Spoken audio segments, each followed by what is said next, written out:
that's not what I'm going to talk about today. So this is my last lecture as president of LAMAS, and it's third of three looking at the challenges, the sources, and discoveries that are involved in creating historical maps of London. How can we set about mapping a city long lost to sight so that the modern-day reader can mentally inhabit it, understand its features, and recreate its spaces and neighbourhoods in their imagination? So all three lectures are based on the mapping projects of the Historic Towns Trust, which is what I do when I'm not doing LAMAS. For the first two lectures, I was able to talk about a completed process and draw on the two finished maps for illustration, the Trust maps of medieval London 1270 to 1300 and early Tudor London of around 1520, which were published in 2019 and 2018 respectively.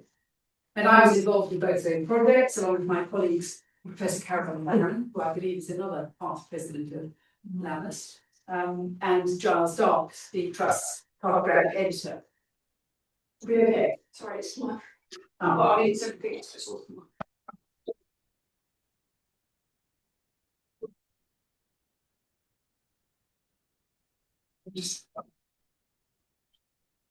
Is that? Do you want to check whether that's okay, Jane?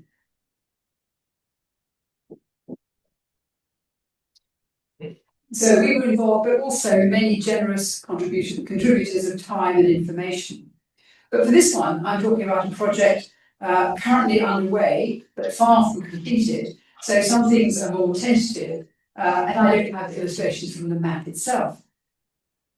So this project to map London on the eve of the Great Fire differs from the previous ones in the size and shape of London that we're mapping, in the sources we rely on, in appearance and cartographic style of the map, in production process and in funding, and in publication form.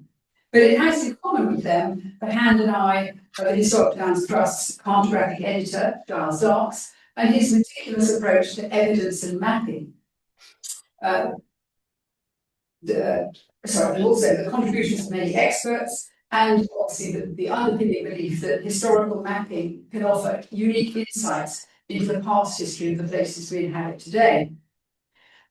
In particular, the new map will share the same scale as the previous ones, 1 to 2,500 or 25 inches per mile. And that's the same both as our previous London maps, as all our town maps, and indeed as our colleagues in continental Europe for the Historic Towns Atlas project across Europe. So direct comparison of features and development will be possible. We aim to share the new map with layers of London, where the two previous maps are visible, as you can see, so that it will reach a wider audience than those who buy the atlas, though obviously we hope lots of people will do that too. I'll just say a bit about the organisation of the project before getting on to mapping. It's a very large-scale project requiring considerable funding to pay for digitisation, cartography, research assistance, and other costs, including printing and publication. It's been a long time in gestation. The crucial moment in getting it off the ground was a substantial grant from the London Topographical Society, with whom it will be a joint publication in 2027. Grants from the British Academy and the City of London Archaeological Trust, collate, have enabled us to employ 3 skilled researchers part-time for a period of nearly a year. Grants from London's leading livery companies and individual donors have helped to bring us close to target, though we're still seeking funding and are keen to engage with potential donors who will all be acknowledged. I'm not looking at people in the room for this, but I'm hoping this is going to reach a wider audience. The HTT trustees have provided moral support, administrative backup, invaluable fundraising activity, and associated presence and publicity. And we have a volunteer project manager, Dr. Adele Sykes, who's keeping the team on track and creating graphic explanations of what we're doing for the wider public.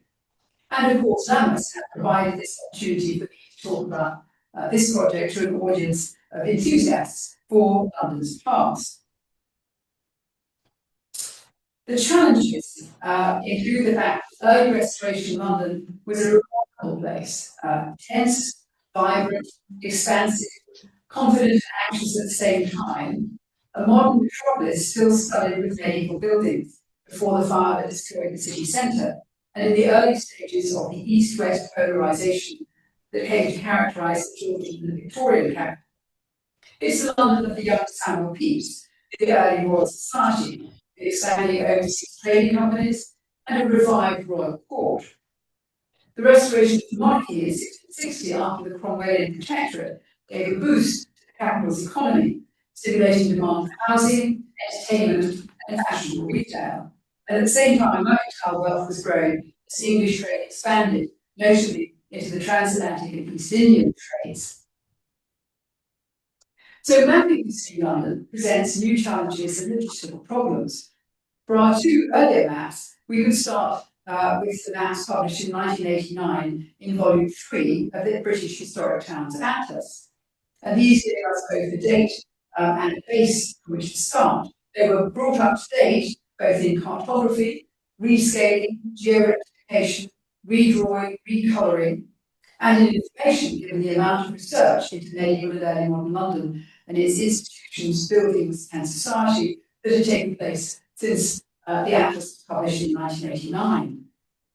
For our new maps, we extended mapping further out from the centre into areas not previously covered. All the texts were rewritten, the street directories and gazetteers were revised and keyed to the new maps.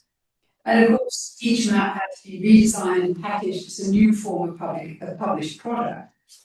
But we did, as I say, have a starting point, a base to work from, rather than a blank sheet. But for restoration London, we pretty well had to start from scratch. Because of course, the point of making a map of London before the fire is that there isn't one. There isn't one already. We have a variety of representations of pre-fire London, but they're mostly picture maps, with all that implies for their cartographic geographical accuracy. They're at a smaller scale, or they cover more limited areas with few names and features. There's certainly nothing that allows you to juxtapose or overlay the streets and features of the 1660s on a modern surveyed map. The first surveyed maps, planned formats, date from after the fire. William Morgan's map of the city in 1676, and William Morgan's map of the whole metropolis in 1682. Now, if you'd be content to redraw one of these to a modern scale and accuracy, it would be a much smaller undertaking, though still quite considerable. But as a historian of early modern London and a teacher of early modern London history, as I was for most of my career, I wanted to be able to see and to show London as it was before the centre was burnt out, and at an earlier stage of that massive sprawl of new building that characterised its trajectory from the 16th century onwards. Certainly one thing that our map will make clear is the enormous physical growth of London since the early Tudor period. Over that time, from the 1520s to the 1660s, London's population increased 4 or 5-fold, and the built-up area spread far beyond the walled city, linking Westminster and the East End in a single metropolitan conurbation. As early as 1611, John Speed wrote that London, as it were disdaining bondage, hath set herself on each side far without the walls. With continual building she hath continued her street to the King's Palace, and joined a second city to herself. Our early Tudor map didn't include Westminster, which I regret, but the, sorry, I should go back. This, no. How do I go back?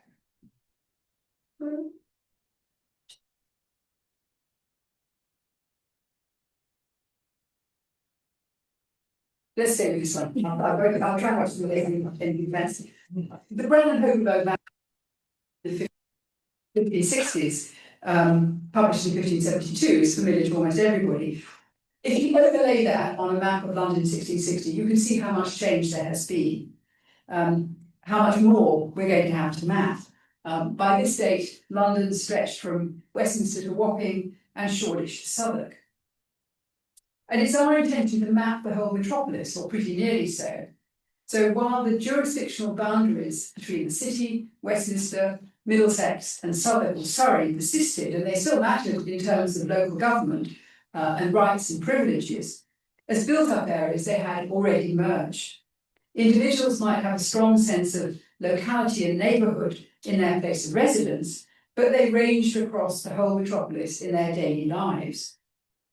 So we're taking as our guide for the new map William Morgan's map of 1682, undoubtedly an even larger London than we will need to map for the 1660s, but it's the earliest large-scale surveyed map of the whole metropolis that can readily be overlaid on a modern base.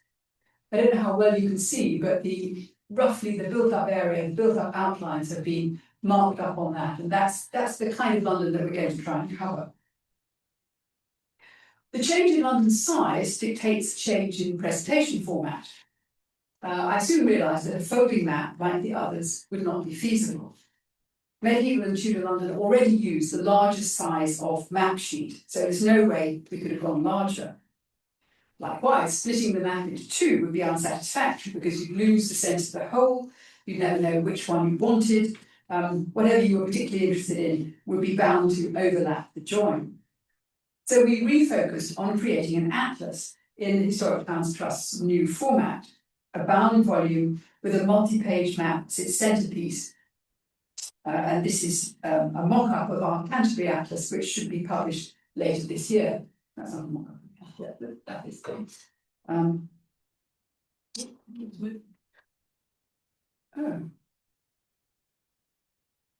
Perhaps I need to talk faster. Another change for the new map is its appearance and cartographic style. So these won't be the same as the earlier ones, which were full of reconstructions, which were full reconstructions. So the style for historical maps of other towns and cities is to create a digitised base from 19th or early 20th century Ordnance Survey map and mark it up with historical buildings and features, both those still visible and also the lost ones. So the result is a multi-period map, palimpsest of the town's development on one sheet, as in this example from York. And indeed, of course, this is what historic towns commonly are, with past and present visible at the same time. For the Atlas of London on the eve of the Great Fire, we're going to follow that cartographic style, using an Ordnance Survey base and marking it up or overlaying it with features and place names of the early 1660s rather than multiple periods. And as with other atlases, the main map will be supported with an introduction, in this case outlining London's development since 1520, with a directory or gazetteer of streets and places shown on the map. So we've set ourselves the challenge of mapping a metropolis several times the size of the early Tudor city, and seeking both to recover the centre, lost to fire and redevelopment many times over, and to freeze a moment in London's headlong suburban expansion. We have no shortage of sources for mapping this transformation. The real challenge is to collect and collate all the data needed to present a map covering the whole of London without drowning in detail. So for the medieval and Tudor London maps, we followed the dates of those in the 1989 Atlas, giving ourselves the medieval date of 1270 to 1300, so we could show all the religious houses, including the friaries that were being built at that moment. For this map, while we might have decided to show London at any point in the mid-17th century, we chose 1666, literally the eve of the fire, for a convergence of reasons. One was to be as close as possible to 1676 and 1682, and the surveyed maps, while being obviously on the other side of the farm. One was the rich documentation generated by the process of rebuilding after the fire. This included site surveys, legal cases, administrative records that document what was there immediately before the fire in order to settle claims and affirm obligations. So together these allow quite detailed reconstruction of most of the burnt areas, including a sense of immediate post-fire changes such as new streets and marketplaces. Another very important consideration for focusing on 1666 was the surviving assessments and returns of the half tax, a nationwide property tax imposed from 1662 onwards. For a significant part of London, we have returns arranged by parish from Lady Day, the 25th of March, 1666, less than 6 months before the fire. For most of the rest of the metropolis, we have returns by parish or ward from 1662 to 3 or 1664, And the point of these returns is that they're usually arranged in the form of a perambulation, street by street, giving us contemporary forms of street names and mentioning features such as the halls of the livery companies, the townhouses of the aristocracy, as well as institutions such as almshouses, hospitals, and government offices.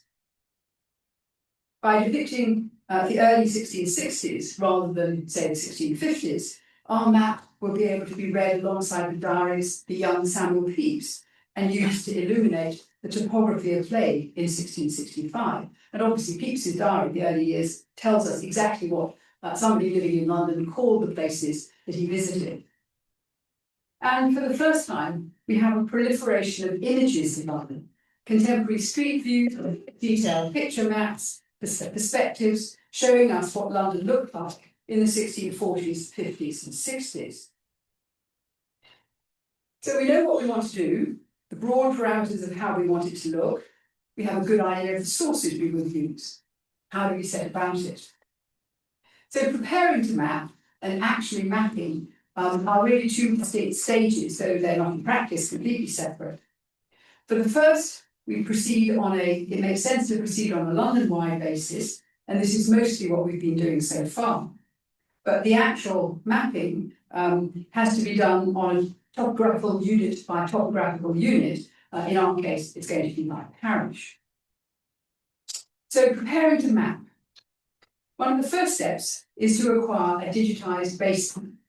As with the other historic towns trusts, we're using a 19th century Ordnance Survey base, acquired from the National Library of Scotland, then having it professionally vector digitised. For the London map, we're actually using one at 1 to 1026, published in 1894-6. It's a larger scale than we'll be publishing our map at, but it's always better to work on a larger scale and reduce it down. And although vector digitization, which is the creation of a multi-layered map so that the lines all have separate meanings, it's costly, but we see this as an investment for the future, for possible future map projects and for the creation of digital resources. The Ordnance Survey maps come in sheets, which have to be virtually stitched together into a continuous whole. On the left, it shows you the 19th century sheets that we needed to acquire to cover the London shown in Morgan's map. And then on the right is an attempt to see how this will work out in terms of page layouts, how many page openings we're going to need to show this new map. After the external professional digitization, the cartographic editor has to put the resulting map into order in order to provide a working base map onto which the historical features can be plotted. The digitization was completed before Christmas. Most of the putting in order has been completed by now. And as I hope you appreciate, I've chosen a little bit around here. This is Smithfield. There's you can see the railway lines. You can see the open space of Smithfield and the meat markets running through the middle. Cowcross Street is one that goes up in that direction. So we're actually on that map. So still at this London-wide scale is the issue of jurisdictional boundaries, the cities and the parishes. Parishes are fairly straightforward. Although some 35 of the 89 city churches burnt in the fire were not rebuilt, their territorial parishes survived as units of poor law administration until the early 20th century, and they're frequently marked out on buildings. I'm sure you're all familiar with those parish boundary markers. You may well have wondered, what are these doing in the middle of the city when there is no church attached? And the point is that they define areas for which the parish is still a poor law unit, and therefore it's really important to know which houses fall within that and which events you might have to cover. So all of these were germane to Ordnance Survey mapping. They appear on the Ordnance Survey map. I'm sure we'll come across minor changes as we work in detail, but as an overview, we've taken the city parish boundaries from the 19th century Ordnance Survey. The issue with parishes is separations, not mergers. New parishes were created in the late 17th, 18th and 19th centuries as population grew still further, especially in the inner suburbs. In East London, the parishes of Shadwell and Wapping were constituted in the late 17th century, while the 50 New Churches Act of the early 18th century, while certainly not achieving its initial programme, did result in new churches and parishes in Westminster, Bloomsbury, Spitalfields and Stepney. So in 1666, we needed to reunite these daughter parishes with the correct parent. I think we've done this, at least north of the river, though South London remains a bit terra incognita so far. And over on the right is the sort of rough drawing up to say these are the parishes, these are the parish boundaries we need to show, ignore the ones that, as it were, didn't exist in 1666. We've also established a list of the parishes we need to cover and the names by which they were generally known in 1666, which will be shown on the map. And for this, we're following the usage of the Bills of Mortality, an official publication listing 130 parishes and a couple of non-parochial areas by name. And they returned figures for the weekly and the yearly numbers of burials and plague burials back to the city and the government. There's a bit of inconsistency to sort out, since the names differ slightly between the weekly bills and the yearly bills, but some elements are clear. For example, we'll call it St Foster rather than St Vedas, as it's now known. That's obviously how people talked about it in the 17th century. We'll talk about St Magdalene rather than St Mary Magdalene, and All Hallows as one word. That's clearly a 1666 use. The city's boundaries have changed little over the centuries, but they have shifted in places, usually as a result of new building developments changing the layout and necessitating adjustment. So the example here is also Smithfield, where Ogilvy and Morgan on the right differ from the 19th century Ordnance Survey. It's clear that the city boundary just here was adjusted after the building of the meat markets in the late 19th century. So we need to go back to the previous state, which as far as I can see corresponds with the parish boundary shown on Ogilvy and Morgan. The blue blob is roughly where we are now. There are other minor examples. There isn't anything major until the later 20th century, but there are little bits that we've got to be quite careful about. We are still struggling with the bit of the city boundary that runs through the railway lines into Liverpool Street Station, and some uncertainty about the outline of the liberty of Norton Folgate. Obviously, where a railway comes in, it really just completely obliterates everything underneath it. So that being certain that we've got those right may be a little of a challenge. So, rather faint, I'm afraid, but this is what our outline of parish and city boundaries in 1666 looks like, though not all the names shown on the map have been updated to the forms we're going to use.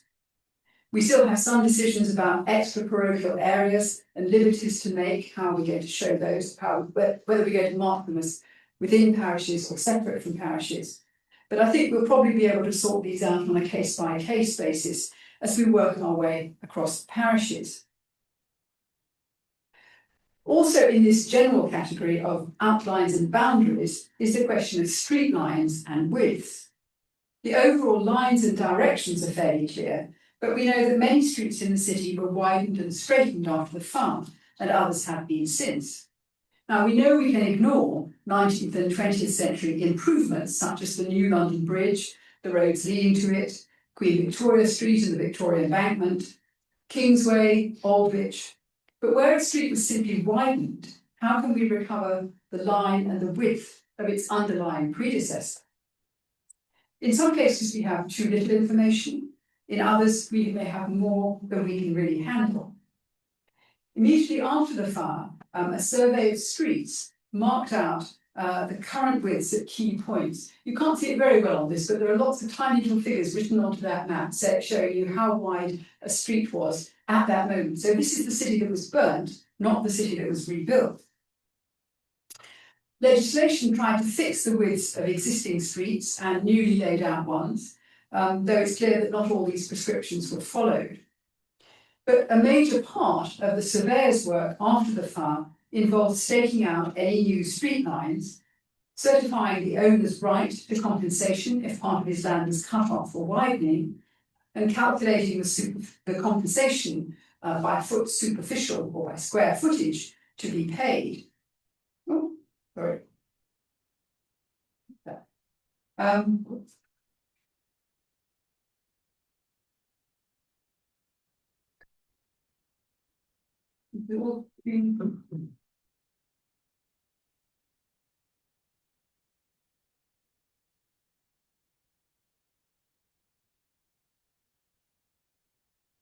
Look at that quickly. This is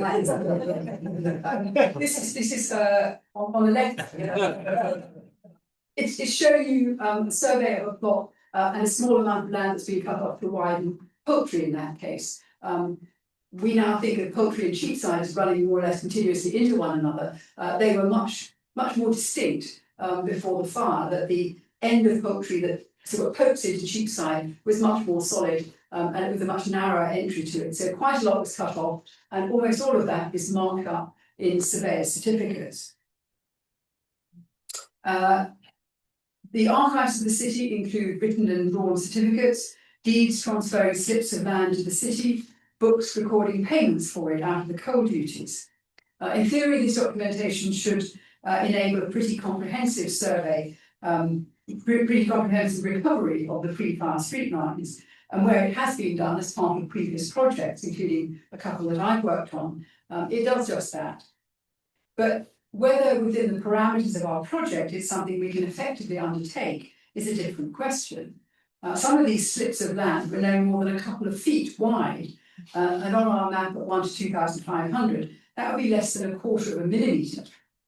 So larger slips of land, such as the 8 feet added to Thames Street in some places, may be used to adjust modern or 19th century widths, and the new streets and marketplaces will obviously understand, but not necessarily every tiny adjustment. But this is still an ongoing issue for us to resolve. Also important at this stage is to work out what we will show and how we will show it. Here we have a good deal of experience with other Historic Towns Trust maps to draw, checklists of features to be shown. These are the keys or legends from 3 of our maps, giving you some sense of the sorts of things that we expect every map to show. Churches, hospitals, other public buildings, fortifications, watercourses, land uses, places of entertainment. And London, of course, has several unique features, such as the livery company halls, the Inns of Court, government offices such as the Navy and Excise offices, all of which we'll want to show. The conventions for showing certainty, different levels of certainty about any feature or street line, may need adjusting to reflect the one moment in time aspect of this map, but again, we have some experience to draw on. 2 major elements of the work needed to proceed with mapping have also now been completed: the creation of a street directory for the immediate post-fire period and the compilation of a bibliography of the archaeology of early modern London's built environment.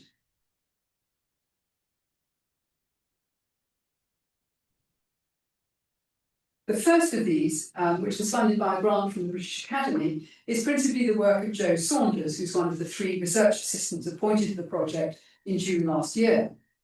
And what he's been doing is collating the street directories associated with Ogilvy Morgan's map of 1676 and Morgan's map of 1682, together with a smaller number of names in Leeks and Holler's post-fire maps.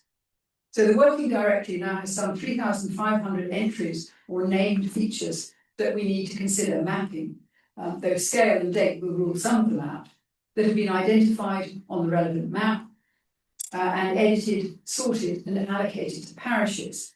And the latter is very important since, as I said, cartographic mapping will proceed parish by parish. So the working directory will be expanded and enhanced as we move forward as further sources are examined. We've decided, for example, that the half tax returns will be analysed and data added to the directory on a parish by parish basis, rather than trying to work through them as a single source. And ultimately, this working directory will form the basis for the gazetteer to be included in the published atlas, and we hope for an online gazetteer with more information and sources than we will be able to include in the printed version. Identifying the parish in which a feature lay is also a key field for the bibliography of the archaeology of early modern London's built environment. This element of the larger project was funded by a grant from collate and undertaken by Richard Asquith and Michael Powell-Davies, the other 2 research assistants appointed to the project last year, and it was completed in December. Here the objective was to identify to bring together the plentiful but scattered information on archaeological investigations into the built environment in a way that was time and resource efficient. So Richard and Michael systematically searched monographs, journal articles, and the grey literature of unpublished reports, and created a database of references that can be searched in a number of different ways, though principally for our purposes, by the researcher pulling together all the data needed to map features in a particular parish. But we hope that this bibliography will be of wider interest and value. The finished product, as of the 31st of December 2025, we have shared with collate, who funded it. And obviously, as we proceed, we will be adding more entries, more references. But again, at the end of the project, we'll hope to find a way of presenting it as an online resource. A third element of preparing to map is engaging with particular issues or kinds of feature that are most sensibly addressed thematically rather than one by one, and where the documentation or the data is particularly rich. So we're very grateful to collate again for a second research grant for a strand that we've called Palaces and Playhouses.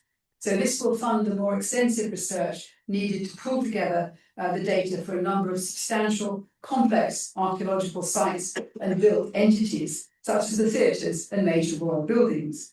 But we're also including under this heading the major ecclesiastical sites, including what happened to London's religious houses after the dissolution. Richard Asquith has been working on the last of these before leaving for a full-time job at the beginning of this month, and Michael and Joe will be with us part-time at least until the summer of 2026 to fulfil this brief and to import its findings into the parish-by-parish mapping that we're undertaking through this year.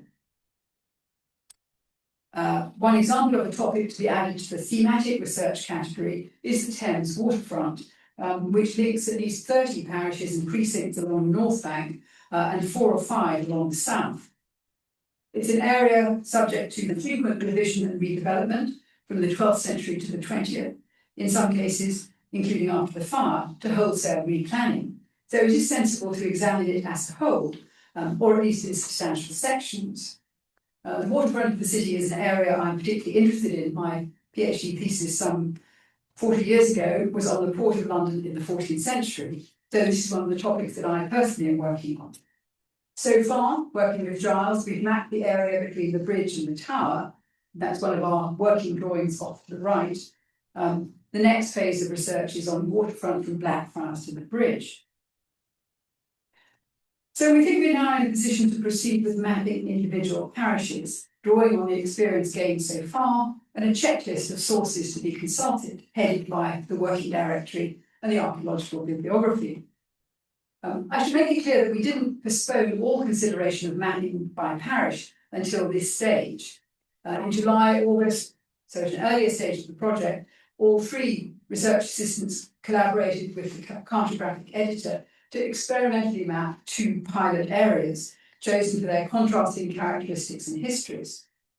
Within the city, in the area burnt by the fire, documented by the rebuilding, covered by Ogilvy and Morgan's 1676 map, we chose the adjoining parishes of St Botolph Billingsgate and St George Botolph Lane, which also happened to include a major archaeological site, the Billingsgate Lorry Park, as well as one church rebuilt after the fire, though since demolished, and one that was not. Outside the city, in an area just beginning to be developed in the 17th century, we took the parish of St Giles to the Fields, which is covered only by Morgan's 1682 map, though also it's on Holler's 1658 map view, and representing a very different kind of built environment, but with a medieval parish church that survived until its 18th century rebuilding. I should say these are very experimental. This is not what it's going to look like when we finish, but we had to try different ways of representing what we were finding. And the experience of doing these pilot studies was immeasurably useful for almost all aspects of the project. The sources we had to consult, the process, the timelines, the criteria for inclusion or exclusion, mapping conventions. Among other things, the pilots helped us to identify the need for the palaces and playhouses strand, since it's clear that the average time taken to map a parish would be distorted by the presence of one or more of these very complex sites. It also highlighted the issue of variant names for roads and streets. So the streets in the Billingsgate parishes were well documented for centuries before the fire. All we really have to worry about is spellings. Should we have one T or two in bottle? Should we spell key with a Q or key with a K for the waterfront properties? But in St Giles in the Fields, names were still evolving. What we know as Tottenham Court Road is called the Road to Hampstead in some maps, and indeed Tattenham Court Lane by the assessor of the 1666 half tax. Obviously, the people who collected these things and wrote them down were literate, but you have to say that their grasp of spelling consistency is perhaps not what might be desired. So, as I say, the maps produced for the pilots are experimental. They don't look exactly like what will appear in the atlas, but as we move on, the appearance will become more standardised, conventions will solidify, practices will be refined. Pretty well every parish will throw up new questions and suggest tweaks to methodology or process. So we're now at the stage of divvying up parishes and subjects between us. Michael has already completed St Clement Danes, adjacent to St Giles in the Field, on which he worked with the pilots, and will stay at the West End for the moment, but he may well move to East London, which was a focus of his PhD thesis in due course. Joe is keen on the areas around Stationers Hall, the stationers being the subject of his PhD thesis, perhaps as a preliminary to tackling St Paul's. I'll do the city waterfront, as noted, but I'll also do Cheapside, Walbrook, and possibly Aldgate, which were the subject of research projects led by the late Derek Keane and later by myself. Adele is keen to plunge in too, as well as project managing us, but we haven't yet identified where she will start. We'll certainly find that some areas are richly documented and or have been the subject of study and research, and we're very grateful to those who have written, published or shared with us the results of topographical and buildings-related research. We're particularly indebted to the London Topographical Society, not only for so generously supporting the project financially, but for their long history of publishing sources and secondary works on London's topography, a truly amazing resource. We're hoping to exploit our contacts and links with other projects, such as mapping Shakespeare's theatrescape based at Purdue University, and to identify other projects that we really ought to know about. We are very keen to link up with people or projects focusing on Southwark in our period. This is a bit of a black hole for us at the moment, though for the medieval and Tudor maps, we had the expert assistance of Professor Mark Carlin, a medievalist. If you're an expert on early modern Southwark or can point us in the right direction, we'd really like to hear from you. So I'd like to conclude now with thanks to the many people and organisations who have contributed to the project so far, starting with Lambeth for this platform and for 3 fascinatingly enjoyable years as president. The team, Giles Docks, Adele Sykes, Richard Asquith, Michael Howell-Davis and Joe Saunders, Caroline Barron and James Winterbottom, Vice President and Trustee, respectively, of the Historic Towns Trust, for their support and indefatigable fundraising efforts on our behalf, and Keith Parry, Treasurer of the Trust, for keeping an eye on the money. They're not all shown here, but this is the one that has most of the team that I could show. We also want to thank the London Topographical Society for their invaluable financial support and ongoing interest in the project, and Peter Barber and Dorian Gerrold for their expert advice on our steering committee. The City of London Archaeological Trust and the British Academy for research grants that have enabled us to put together this research team and to move forward with it, in Colat's case supporting 2 important research strands. The livery companies of the City of London, many of the Great 12 and several of the lesser companies have donations for this project, as have several private donors, and all these donations will be fully acknowledged in the published atlas. I'd also like to acknowledge the late Mary Bell, the first editor of the British Historic Towns Atlas, whose legacy keeps the Historic Towns Trust going, and the anonymous donor whose 2021 donation greatly boosted our ambitions and productivity. So we thank you all for your support. We think that with grants made and promises to come, we've nearly covered the predicted costs of the project. But as always, with more, we can do more. Keep the research team on for longer, present our findings more effectively, engage a wider audience through events and outreach, both online and in person, develop a programme of educational materials based on this map and our other maps. So if anyone listening can help us financially or in other ways, please do get in touch. And thank you for listening. Thank you for coming out on a horrible wet night in February, and thank you for your attention.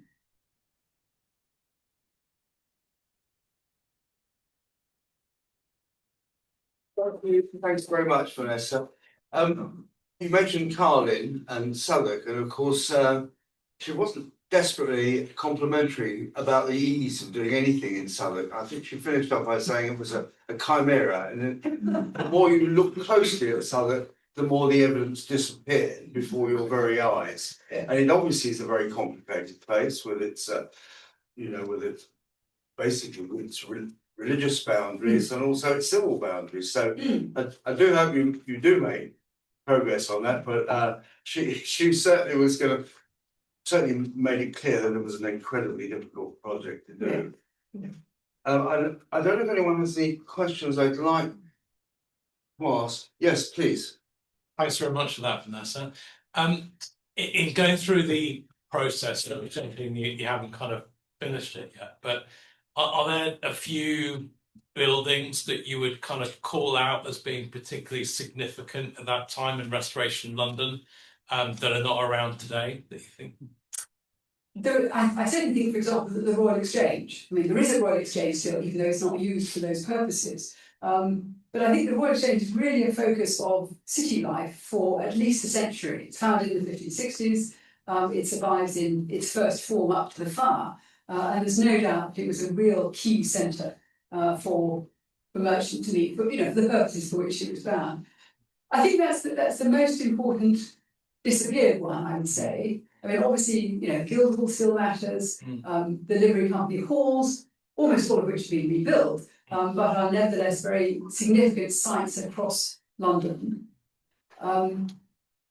St Paul's and Westminster Abbey. St Paul certainly is not what it was, but we've got a lot of information about what it looked like. Our next president, John Schofield, has contributed a lot to the architectural history of St Paul's. And there's this fantastic, massive book about St Paul's to Market's, what was it, its 1500th anniversary. So there are, lots of these things that are fairly well recorded at the time and certainly well written up by other people. Yeah. Thank you. Yes, Colin. You've done a huge amount of work in actually collecting or identifying sources and indexing them. And then you talked about making some of this available sort of through the web or searchable. The challenge with all this is you're doing it initially clearly for your ends of being able to create the map. But do you have any plans for maintaining it and keeping it going forward? Because it's a very valuable resource that people would have to go through all this work again to actually recreate. We certainly don't want it to disappear. I mean, at the moment, there are sort of two stages of bibliography. There is the one that was completed by the 31st of December, and we've handed as a sort of hard copy to collate. There is the ongoing one, which will continue to be updated until we finish this project. We'd like to find a way, we can afford it, to host it on our website so that it will effectively, I mean, you're probably familiar with Harden's Dictionary of London. We think that this could replace it as a resource for people interested in early modern London, both the working directory, but also this means of finding out what's been written about somewhere in the place we're interested in. The difficulty is that we will not have the funding to go on adding to it. But on the other hand, in some ways, the things that have just been published are easier to access. It's the trawling through grey literature, it's the going through archaeology back to the middle of the 19th century. That is something that no current bibliography actually does for us. Well, London archaeologists, for example, publishes a gazetteer each year. Yes. You could add that each year. But again, the issue I was interested in is it takes time, resource, funding to actually keep it as a living resource rather than just a snapshot of where you got to. Yes, I think at the moment I can't see beyond saying this is going to be complete by 2027. That's frozen. Well, Yes, I mean, but this is true with all sorts of digital projects, isn't it? It's you know, how do you say this is where we got to at this point, but this is what we're going to keep doing. And I can't see that that's going to be something that's going to be easy to fund.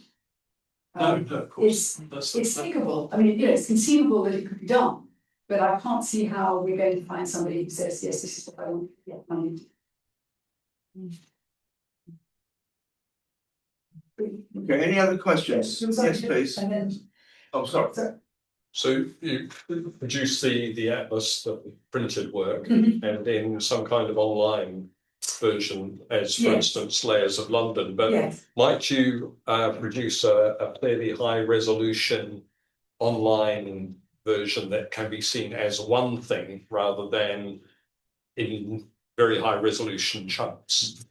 this is a challenge. I mean, we can't, in a sense, we don't want to give away our IP. You know, the work that goes into this and the sales of the maps are actually really quite important to the trust's funding and finances.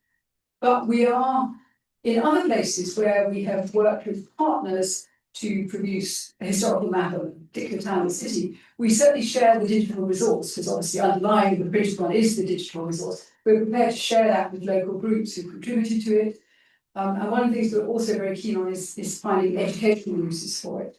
At the moment, we don't have a programme of educational use for London material, but we do in other places. We're developing a series of things that will help school academies teach the locality. So again, it will be something we'll need to seek funding for, but we will, you know, we don't want to hold on to the resource forever for ourselves. We do want to find ways in which it can be shared without undermining the sort of commercial model on which the atlas has to be to begin with to recover its costs. Okay. Any other questions? Yes, please. Well, one of the major changes that affected the whole country in that period between 1520 and 1666 was the political and economic change about the monastic houses.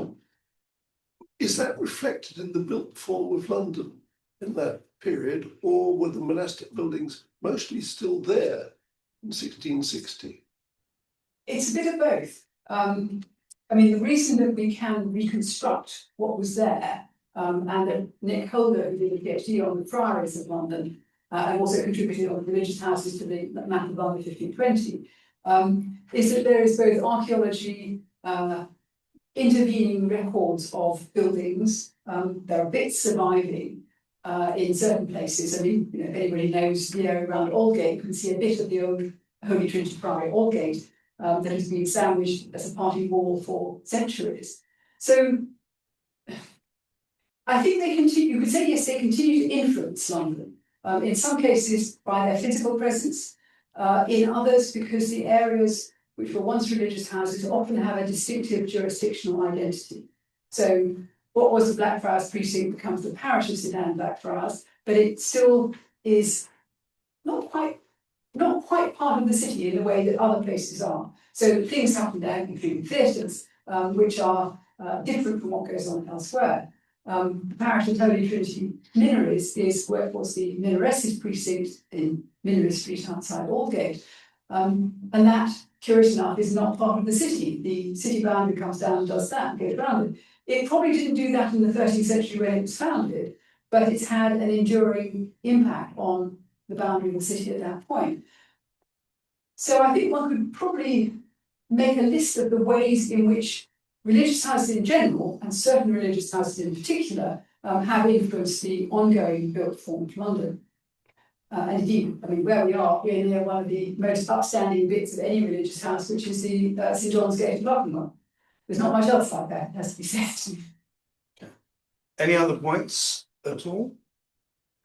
Okay, well, thank you very much indeed. The last formal business you have to do as president. In conclusion, I'm just going to thank everybody for coming tonight. I'm just going to mention 3 names, if I may. Unfair, but I'm just going to single 3 people out. Karen does a vast amount of work for Amos, day after day after day. Quite amazing, and you know, I always think of Karen as someone who, if she worked in a building, the moment she left it for the last time, the building would actually come down.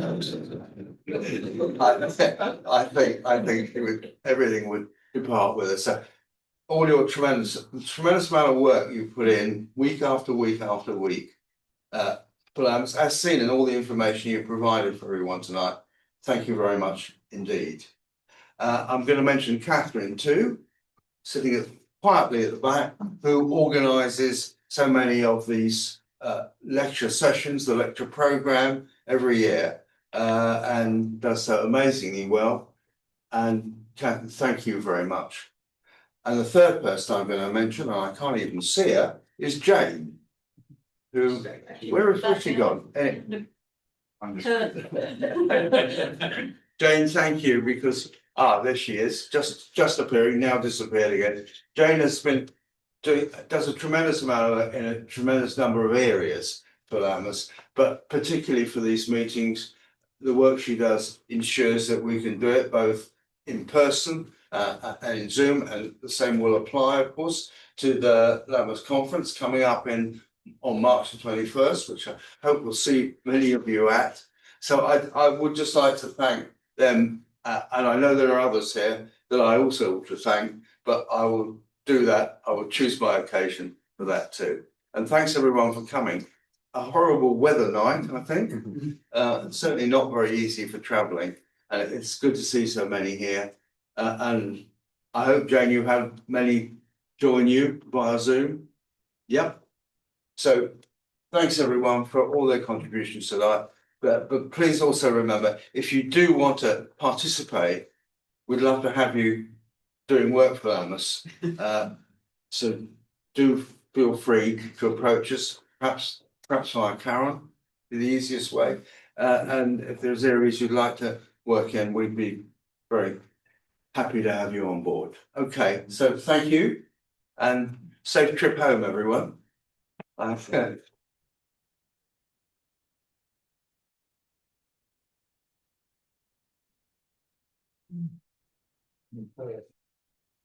No, that's I'm sure you have seen the picture, right?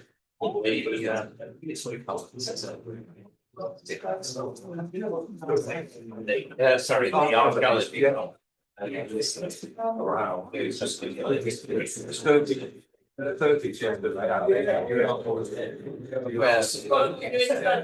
years.